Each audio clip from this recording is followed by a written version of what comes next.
My name is Jacob Medeiros. I'm from Trustworthy Auto in Seekonk, Massachusetts. I've been a service advisor there for just shy of, actually just over a year now. Definitely some takeaways that I learned.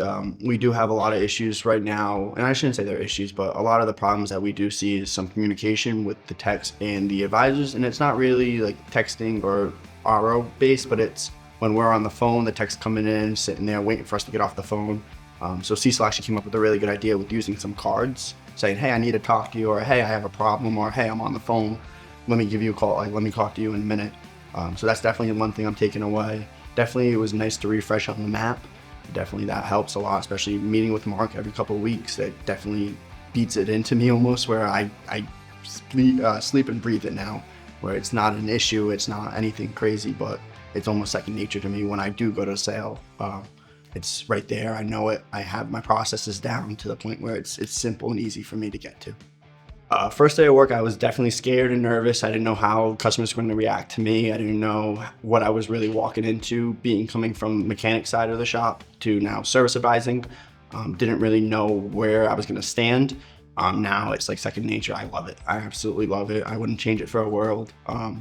Yeah, it's awesome. It's really great. Coming from being a mechanic at the dealerships where we didn't really get a say, we told them, hey, you need this, but it was kind of a blank slate after that until we got the RO back saying, repair this. Going now into working with the Institute and understanding everything on the service advisor aspect, it's like I said, night and day difference. I completely understand why some people say, hey, I can't do this, or hey, it's not a good time, but I also understand the safety aspect of it more now.